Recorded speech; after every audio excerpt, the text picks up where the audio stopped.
오늘 아침 뉴스 연구소. 오늘 아침 뉴스의 맥을 짚어드리는 시간 뉴스연구소. 오늘도 두 분의 연구위원 함께합니다. CBS 김광일 기자, 뉴스톱 김준일 수석 에디터. 어서 오십시오. 안녕하세요. 예, 첫 번째 뉴스 어디로 갈까요? 인적 쇄신 경쟁. 총선을 앞두고 여야가 인적 쇄신 경쟁에 시동을 걸었다. 이렇게 봐도 되는 분위기예요. 시동을 걸었다 정도 볼 수 있을 것 네. 같습니다. 일단 민주당부터 보면요. 총선 기획단을 출범했어요. 이게 뭐 차기 총선을 당이 어떻게 치를지 밑그림 그리는 역할인데 그렇죠. 어제 일성이 김은경 혁신안을 검토하겠다라고 했습니다. 예. 그때 혁신안에 현역 의원 페널티 주는 거 그리고 다선 의원들 물러가라 용퇴 그 제안한 것들이 있었잖아요. 네. 그걸 검토한다고 하니까 다선 의원들에 대한 압박은 더 거세지는 분위기라고 할 수가 있겠어요. 그리고 그 전까지는 민주당에 이제 불출마 주자는 이제 우상호 의원 한 명밖에 없었거든요. 총선 불출마 선언한 사람들. 네, 다선 중에서는. 예. 근데 어제 박병석 의원이 불출마 선언하면서 한 명이 더 늘었습니다. 박병석 전 국회의장. 네, 사실 의장 출신이 원래는 불출마하는 게 관례이기 때문에 뭐 기자회견까지 하는 건 좀 놀라긴 했는데 아무튼 용퇴론에 조금이나마 힘이 실리긴 했어요. 그렇죠. 김두관 의원도 다선들 험지 보내자 이재명 대표 비롯한 당 지도부가 앞장서라 이렇게까지 압박을 했습니다. 결국 이거는 이제 국민의힘이 혁신 이슈를 가져가자. 민주당도 뭔가 우리도 해야 된다 이런 분위기의 발로죠. 네, 뭐 위기 의식이라고 할 수가 있겠는데 지금 여의도에서는 강서구청장 선거가 승자의 저주가 됐다 이런 말이 공공연하게 나오고 있어요. 그러니까 최근에 국민의힘에서 사면 타쳤잖아요. 메가서울, 공매도 금지 그리고 혁신이 정당 혁신 요거까지 지금 계속 가고 있는데 네. 뭐 옳고 그름을 떠나서 각각이 이렇게 이슈를 점령하는 동안 민주당은 수동적으로 대응할 수밖에 없었고 뭐 애매하게 오락가락하게 입장들을 보여왔잖아요. 네. 그런데 인적 쇄신까지 밀릴 것 같다 보니까 그러니까 나름대로 뭐라도 좀 해보려고 꿈틀대는 거다라고 할 수가 있겠습니다. 다만 아직 말뿐이고 가시적인 성과가 있는 건 아니잖아요. 그렇죠. 당내에서도 뭐 이걸 자체를 뭐 크게 보진 않더라고요. 어제 한 재선 의원이랑 제가 얘기를 해봤는데 네네. 이거는 국민의힘 쪽에서 보도가 나오니까 하루 이틀 정도 언론 기사용으로 대응하기 위해서 띄우는 거고 뭐 제대로 뭐 인적 쇄신이라는 데에 있어서는 뭐 시작도 못 해보고 있는 상황이다라고 얘기를 하더라고요. 국민의힘은 지난 금요일에 혁신위가 희생이라는 키워드로 지도부, 대통령 측근 그리고 중진들 험지 아니면 불출마해라 이렇게 선언을 했는데 이거는 그냥 말뿐인 건가? 실제로 뭐가 이루어지고 있는 건가 궁금해요. 아예 인요한 위원장이 그 사람들한테 전화를 돌리고 있대요. 뭐 지도부 그리고 윤핵관 이런 사람들한테 예. 그리고 구체적으로 뭐 장제원 의원, 권성동 의원, 김기현 의원 이런 사람들한테 전화 돌리고 있는 거 아니냐 구체적인 이름까지 거론이 되고 있거든요. 희생하셔라 이렇게. 네. 그러니까 이 사람들한테 내가 전화했다라고 딱 인정하진 않지만 네. 그렇게 거론이 되고 있는 정도의 상황이고 만약에 이게 한두 사람이라도 실현이 된다면 파괴력은 엄청나게 클 것 같습니다. 어제 인요한 위원장이 한 인터뷰에서 그렇게 얘기를 했더라고요. 한두 명만 시작하면 다 따라올 것이다. 맞아요. 그리고 국민의힘도 어제 총선기획단을 꾸렸는데 서울 수도권 사람들이 총선기획단에 대거 들어갔습니다. 이 활동도 같이 주목해 봐야 될 것 같아요. 자, 어제 하루 동안의 움직임 김준일 에디터는 어떻게 보셨어요? 일단 민주당이 너무 기사가 안 나와요. 뭐 그게 기사가, 보도가. 비슷한 맥락인데 좋은 거든 안 좋은 거든 뭐가 좀 있어야지 이게 당에서 무슨 일이 있는지 사람들이 관심도 갖고 그러는데 거의 요즘 민주당 기사가 정의당급입니다. 또 정의당 거기서 왜? 예, 뭐 정의당 잘 기사 안 나오니까. 그 정도로 지금 기사의 뭐랄까 이슈 파이팅을 국민의힘 쪽이 좋은 네. 쪽이든 나쁜 쪽이든 가져가고 있는 건 분명해요. 그렇죠. 그러니까 수세적으로 뭔가 여기에 대해서 입장이 뭐냐 물으면은 여기에 대해서 모호하게 답한다든지 뭐 이런 식으로 이제 나오는 거죠. 그래서 전체적으로 보면은 조금 민주당에서는 이제 어제 최고위원회가 열렸는데 아젠다 경쟁에서 우리가 뒤처지면 안 된다 뭐 이런 얘기가 나왔다고 예, 좀 알려져 있어요. 그래서 지금 이재명 대표가 지난 2일에 3% 경제 성장론 이런 얘기를 했습니다. 그래서 우리나라 경제가 민주당이 다수당으로서 3% 경제 성장하게 좀 뒷받침하겠다. 그래서 그와 관련해서 좀 입법 과제들을 여러 개를 한다라는 거예요. 뭐 예를 들면 R&D 예산 보건, 뭐 청년 3만 원 대중교통 무제한 패스, 지역사랑 상품권 확대 뭐 이런 거를 한다라는 건데 네. 이게 조금 전형적인 방식이거든요. 무슨 얘기냐면 민주당의 이 복지를 확대하는 게 사람들한테 별로 신선하지는 않아요. 그러니까. 원래 쭉 네. 해왔던 기조의 연장선상 같은 느낌. 그렇죠. 이제 혁신이다 뭐 이를테면은 뭐 아젠다의 쇄신, 경쟁 쇄신이다 뭐 이런 거로는 딱히 이제 와닿지 않아서 그래서 이제 민주당에서 얘기가 나오는 게 공천룰을 좀 건드리는 거. 어제 조정식 이제 사무총장이 네, 총선 이제 기획단장 총선 기획단장도 네. 했잖아요. 논의 결과에 따라서 공천룰에 약간의 변화를 줄 수 있다 이런 얘기를 했는데 지금은 이제 민주당의 하위 20% 그러니까 의원 평가의 하위 20% 의원에는 당내 경선 때 20%를 적용을 예. 예, 감산을 하는 거를 이제 예. 적용하는데 이거를 김은경 혁신이가 하위 30%까지 넓히고 경선 감산도 40%까지 높인다 이런 거를 제안을 이미 한 바가 있고요. 혁신안을 예. 이거를 어느 정도 수용하겠다라는 건데 그러니까 비명계에서 이제 반발하는 거죠. 일단은 민주당은 시스템 공천 첫 번째, 두 번째는 총선 1년 전에 공천룰을 확정하고 건드리지 않는다라는 대원칙이 있었는데 이게 지금 깨지는 거냐. 그리고 소위 말해서 이제 당원들 중에서 강성 지지자 개딸들이 그럼 누구를 찍어내겠냐, 누구한테 안 좋은 점수를 주겠냐, 뭐 이런 얘기들이 이제 나오는 겁니다. 그래서 이게 어떻게 보면 이제 뭐 어떤 당내 갈등의 도화선이 될 가능성이 있는 거고. 사실은 이것도 신선하지 않습니다. 그러니까 왜 그러냐면은 이 윤핵관과 뭐 영남 중진들이 지금 안 나오네 이런 얘기들 막 나오고 네, 있는데 네. 민주당에서 몇 명 안 나온다고 이게 정말 쇄신으로 보이고 뭔가 좀 더 달라 보일까요?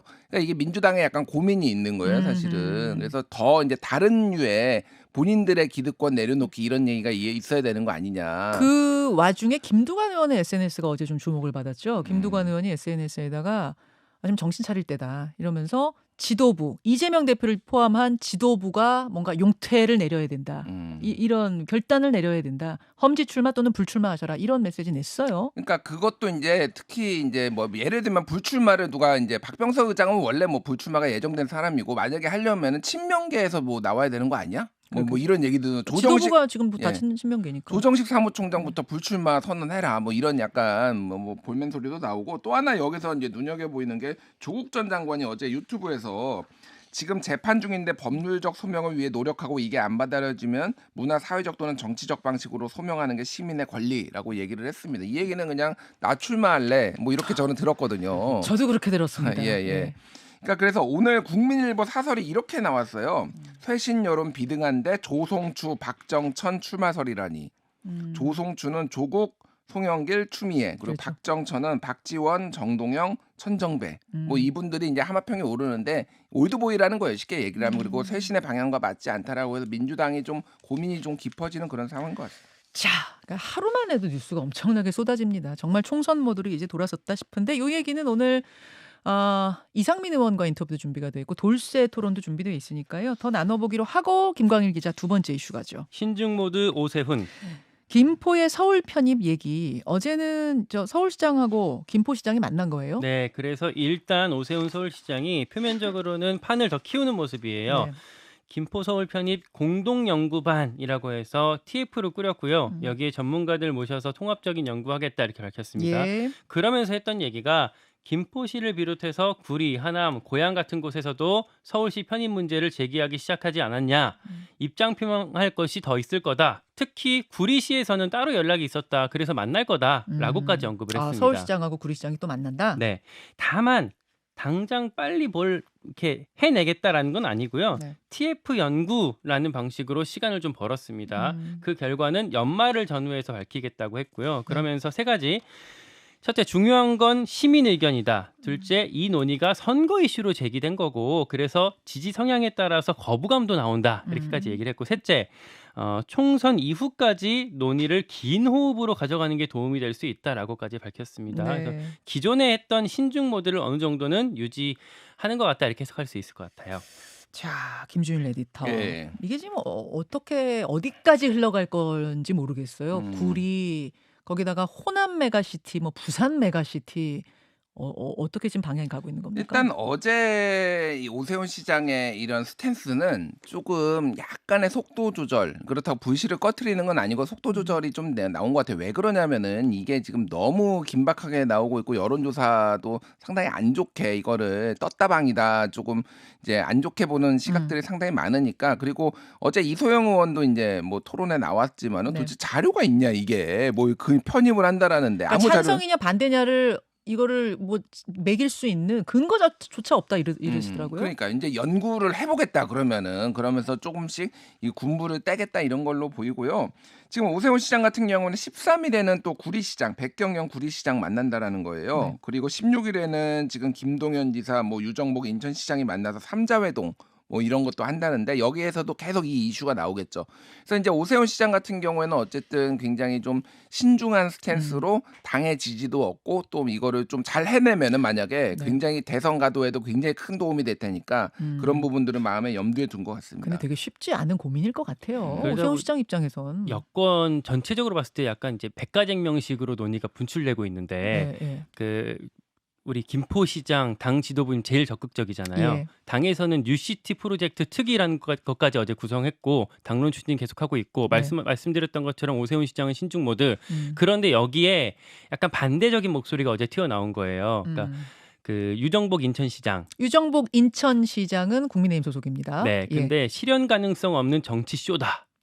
세게 반박했어요. 그리고 김태흠 충남지사. 지방 불균형을 어떻게 해소할 건지 청사진이 먼저 나와야 된다. 역시 국민의힘 소속의 김태흠 충남지사도 반대쪽 의견. 그리고 서병수 의원은 이제 전 부산시장인데 네. 이거 지금 이렇게 하는 거는 대한민국의 경쟁력을 갉아먹는 거다. 이렇게까지 엇갈린 목소리들이 같이 좀 분출해서 나오고 있습니다. 예, 이 이슈 어떻게 될지 궁금하고 또 하나가 공매도 금지잖아요. 어제 이제 시작이 된 공매도 금지. 어제 주식시장 불기둥 치솟고 난리 났었습니다. 코스피가 2,500대를 다시 넘겼어요. 이게 세 번째 이슈인가요? 네. 예. 하루 만에 134포인트가 이제 올랐는데 하루 상승폭 기준으로 역사상 최대로 컸어요. 역사상 최대요? 네, 우리 증시상 최대. 와, 그렇습니까? 코스닥 같은 경우에도 20년 만에 최대치로 오르다 보니까 결국 오전에 사이드카, 그러니까 거래 일시 중단이 발동이 됐었고요. 너무 가열돼서. 네, 물론 이게 미국발 이슈가 있어서, 그러니까 미국에서 금리 인상이 사실상 끝났다라는 기대감이 나오면서 네. 다른 아시아 국가들도 어느 정도 올랐어요. 네. 그런데 우리나라만 이렇게 미친 듯이 오른 거는 말씀하신 것처럼 공매도 이슈. 어제 제가 말씀드렸던 게 공매도가 없는 주식을 빌려서 파는 거라 그랬잖아요. 그러니까 네. 외상 개념인데 이 외상값을 바로 갚아야 되는 외국인들이 다 이제 주식을 사들이면서 쫙 올랐던 거였습니다. 이른바 외국인들의 숏 커버링입니다. 네. 어제요. 오히려 개인들은 매도가 꽤 많았고 외국인과 기관이 엄청나게 사들였더라고요. 그래서 이렇게 불기둥이 치솟았던 거더라고요. 특히 2차 전지가 공매도 세력이 원래 집중됐던 게 2차 전지 쪽이었잖아요. 네. 여기가 난리였고요. 갚아야 되니까. 네, 에코프로라는 종목은 상한가까지 기록을 했습니다.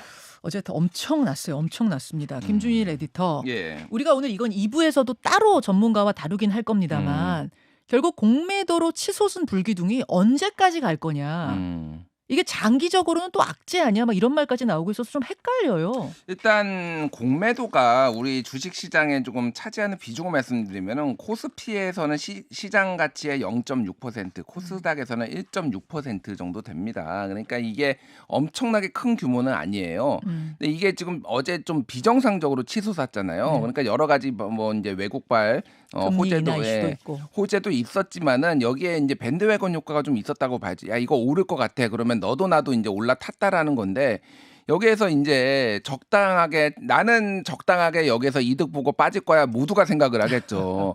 사실은 근데 이게 굉장히 위험한 지금 상황이 됐다 어떻게 보면은. 그러니까 이게 이 정도로 지금 오를 만한 시장 환경이냐라고 봤을 때 이거는 약간의 조금 묻지마 투자 성격도 있다라는 거예요. 그래서 굉장히 우려되는 상황이 지금 나왔고 어제 이제 보고서 하나가 나왔어요. 유진투자증권에서 나왔는데 네. 우리나라에 세 차례 공매도 이제 금지 기간이 있었잖아요. 있었죠. 그때 이제 코스피 지수, 코스닥 지수, 코스피 지수를 좀 보니까 실제 공매도 금지 조치 이후에 2000년에 3월에 그리고 1개월, 3개월 뒤에 각각 5%, 23% 반등했지만 공매도 금지가 해지된 뒤에는 오히려 4월 말 2021년 4월 말까지 78%가 상승했다라는 거예요. 그러니까 금지가 해제되고 나서는 공매도하고 주식 주가하고 직접적인 관련이 연관이 있지는 않다. 오히려 시장 상황이 더 중요하다. 뭐 이런 얘기입니다. 그래서 어제도 이제 말씀드렸지만은 지금 전 세계에서 OECD 국가에서 공매도를 금지한 나라는 터키, 튀르키예하고 한국밖에 없어. OECD 국가들 중에서는 그 정도로 이제 글로벌 스탠다드고 어제 공교롭게도 필리핀이 우리나라 증시 한 4분의 1 정도 되는 필리핀이 공매도를 27년 만에 전격적으로 이제 허용을 했거든요. 아 그래요? 예. 그러니까 이게 대세는 사실 공매도로 있는 거고 그거를 규제를 어떻게 하느냐가 이제 그리고 얼마나 공평하게 사람들이 시장에 참여할 수 있게 하느냐가 문제인데 금융당국에서도 그래서 어제 공매도 뭐 뭐 불법 공매도 적발했다 뭐 또 새로 보도자료 나온 게 그런 비판적 목소리를 조금 많이 의식한 게 아닌가 그렇게 보여집니다. 사실 지금 말씀하신 취지가 그동안 금융당국, 금융위원회나 우리 정부에서 했던 얘기의 맥락에 닿아 있는 거거든요. 이런 얘기들을 했었어요. 그런데 갑자기 금지하다 보니까 이거 뭐냐, 갑툭튀 아니냐 이런 얘기들을 어제 할 수 있었던 거죠. 자, 들으시면서 많은 분들이 아니 공매도 금지 이건 좋은 거 아니냐. 왜 이렇게 또 부정적으로 뭐 얘기를 하느냐 이런 문자도 꽤 들어와서요. 전문가와 함께 짚어보려고 해요. 긍정적인 건 뭐고 우려되는 건 뭐고 어떤 부분이 필요한 건지 개미 투자자들은 어떻게 대처해야 되는지 2부에 짚겠습니다. 고맙습니다. 고맙습니다. 김현정의 뉴스쇼는 시청자 여러분의 참여를 기다립니다. 구독과 좋아요, 댓글 잊지 않으셨죠? 알림 설정을 해두시면 평일 아침 7시 20분 실시간 라이브도 참여하실 수 있습니다.